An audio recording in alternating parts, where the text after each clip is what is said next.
यह एक दिल दहला देने वाली कहानी है जो दिखाती है कि जुनून और पागलपन के बीच की रेखा कितनी पतली होती है।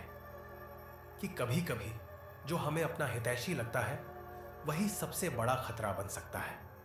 तो हेलो दोस्तों, कहानी की शुरुआत होती है जहां कॉलेज का माहौल विदाई के रंग में रंगा हुआ था।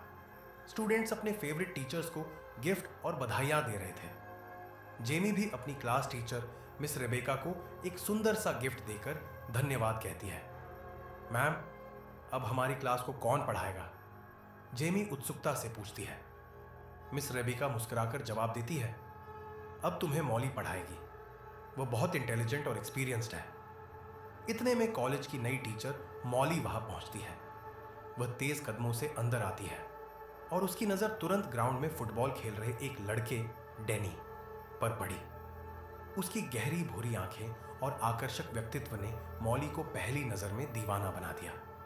डैनी को देखते ही मॉली का दिल तेजी से धड़कने लगता है, लेकिन उसे इस बात का अंदाजा नहीं था कि डैनी पहले से ही किसी के साथ रिलेशनशिप में था और वह लड़की कोई और नहीं बल्कि जेमी थी। लेकिन मॉली को यह बात बाद में पता चली, मगर अब तक वो डैनी के प्यार में पड़ चुकी थी। उसके लिए कोई भी हद पार करने को तैयार थी। इधर डैनी और जेमी अपनी रिलेशनशिप एनिवर्सरी को लेकर बेहद उत्साहित थे। वे पहली बार एक दूसरे के करीब आने वाले थे। उधर जेमी का घर का माहौल हमेशा तनावपूर्ण रहता था। उसके माता पिता के बीच हर समय झगड़े होते रहते थे।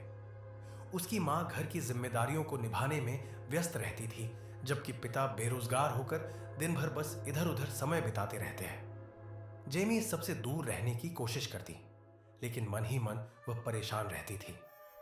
अगले दिन मॉली जब पहली बार क्लास लेती है तो उसकी नजरें बार बार डैनी पर ही ठहर जाती हैं।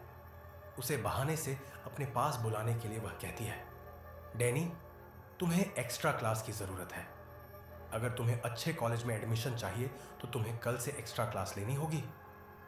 डैनी, जो पढ़ाई में बहुत दिलचस्पी नहीं रखता था, पहले तो मना कर देता है, लेकिन जब मॉली जोर देती है तो वह हामी भर लेता है। इसके बाद मॉली स्कूल में अकेले डैनी की एक्स्ट्रा क्लास लेती है, लेकिन मॉली की नीयत कुछ और थी। वह डैनी को धीरे धीरे अपने करीब लाने के लिए हर संभव प्रयास कर रही थी। बातों बातों में जब उसे पता चला कि अगले दिन डैनी और जेमी की रिलेशनशिप एनिवर्सरी है, तो उसने चालाकी से डैनी को कल भी एक्स्ट्रा क्लास लेने के लिए मजबूर करने की कोशिश की, लेकिन डैनी ने मना कर दिया। यह बात मॉली को बिल्कुल पसंद नहीं आई और फिर भी मॉली पढ़ाई में मदद के बहाने डैनी का नंबर ले लेती है। उस रात मॉली घर आकर बार बार उसे मैसेज करने लगी। उसका पूरा ध्यान अब डैनी पर ही था। उसने सोचा, अगर मुझे डैनी चाहिए तो मुझे जेमी को उसकी जिंदगी से निकालना होगा। इसके बाद शुरू हुआ एक मानसिक खेल। मॉली ने जेमी को टारगेट करना शुरू किया। सबसे पहले उसने जेमी के असाइनमेंट में सी ग्रेड दिया। जेमी परेशान होकर उसके पास गई और अच्छे ग्रेड्स की रिक्वेस्ट की। मॉली ने उसे दोबारा असाइनमेंट लिखने को कहा, वो भी उसी दिन जब जेमी और डैनी ने साथ वक्त बिताने का प्लान बनाया था। इस वजह से जेमी को अपने डेट कैंसिल करने पड़े। जब उसने डैनी को यह बात बताई तो वह नाराज होकर चला गया। यही मॉली चाहती थी, उनके बीच दरार डालना। इसी मौके का फायदा उठाकर मॉली ने डैनी को डिनर पर बुलाया। फिर दोनों रात में एक रेस्टोरेंट में डिनर करते हैं, जहां उसने उसे धीरे धीरे अपने जाल में फंसाने की कोशिश की। यहां मॉली डैनी से उसकी लव लाइफ के बारे में पूछती है, तब डैनी खुलकर बात बता देता है। मॉली को यह पता चला कि जेमी अभी तक शारीरिक संबंध बनाने के लिए तैयार नहीं थी, जिससे डैनी थोड़ी निराशा महसूस करता था। तभी डैनी के पास जेमी का कॉल आता है, लेकिन वह कॉल रिसीव नहीं करता क्योंकि उसे अभी मॉली के साथ टाइम स्पेंड करना था। फिर डैनी और मॉली डिनर करने के बाद घर जाने के लिए बाहर निकलते हैं और फिर मॉली और डैनी कार में आते हैं, जहां मॉली डैनी के कमजोरी को भांपते हुए मॉली ने उसे बहकाने की कोशिश की, लेकिन डैनी ज्यादा ध्यान नहीं देता और वहां से चला जाता है। अगले दिन एक पार्टी में जेमी को देखकर डैनी खुद को रोक नहीं पाता और उसे प्राइवेट जगह पर ले जाता है। वह जेमी के करीब आने की कोशिश करता है, लेकिन जेमी उसे रोक देती है। इससे नाराज होकर डैनी वहां से चला जाता है, जाते समय मॉली के बारे में सोचने लगता है, तभी जेनी के पास मॉली का मैसेज आता है और मॉली के बुलाने पर उसकी कार ठीक करने पहुंच जाता है। कार ठीक करने की वजह से डैनी के हाथ गंदे हो जाते हैं। मॉली चालाकी से उसकी मदद करने के बहाने उसे अपने कमरे में ले जाती है और उसकी देखभाल करते हुए उसे बहकाने लगती है। इस बार डैनी खुद को रोक नहीं पाता और दोनों इंटीमेट हो जाते हैं। अगले दिन जब जेमी कॉलेज आती है तो उसे फिर से अपने असाइनमेंट में कम ग्रेड मिलता है। इस बार उसे समझ नहीं आता कि आखिर मॉली उसके साथ ऐसा क्यों कर रही है। लेकिन तभी वह देखती है कि मॉली और डैनी अकेले एक क्लासरूम में है। उसे शक होता है और वह डैनी का पीछा करती है। जब वह देखती है कि डैनी मॉली के घर जा रहा है तो वह छिपकर खिड़की से झांकती है और मॉली और डैनी को किस करते हुए देख लेती है। जेमी का दिल टूट जाता है। रोते हुए वह वहां से चली जाती है, लेकिन डैनी उसे देख लेता है और उसके पीछे आता है। वह माफी मांगता है और दोबारा ऐसा न करने की कसम खाता है। जेमी भी उसे माफ कर देती है। अगले दिन जब डैनी मॉली को इग्नोर करने लगता है तो मॉली को लगता है कि जेमी को उनके बारे में पता चल गया है। इसीलिए मॉली जेमी को पिछले दोनों टेस्ट में पास कर देती है ताकि वह उनके बारे में किसी को भी ना बताए। लेकिन जेमी उससे अच्छे से बात नहीं करती और कहती है, इतनी आसानी से मैं तुम्हें माफ नहीं करूंगी।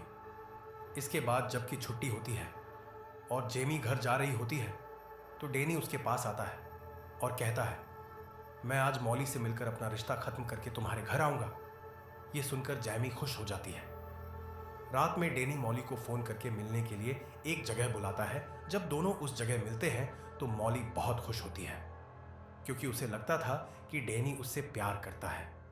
लेकिन जब दोनों वहां पहुंचता है तो वह उसे साफ कह देता है कि वह केवल जेमी से प्यार करता है। गुस्से में पागल होकर मॉली अपनी कार स्टार्ट करती है और डैनी को कुचलकर मार डालती है। लेकिन उसने ऐसा प्लान बनाया जिससे शक जेमी पर जाए। उसने डैनी का खून जेमी की कार के बम्पर पर लगा दिया और अपना फोन भी जेमी की कार में रख दिया। इसके बाद वह खुद को निर्दोष साबित करने के लिए मूवी थिएटर में जाकर टिकट संभाल कर रख ली ताकि उसका अलिबी मजबूत हो। पुलिस को जब डैनी की लाश मिलती है तो सारे सबूत जेमी के खिलाफ जाते हैं और उसे गिरफ्तार कर लिया जाता है। इसके बाद जेमी के माता पिता ने उसे बेल पर रिहा करवा लिया।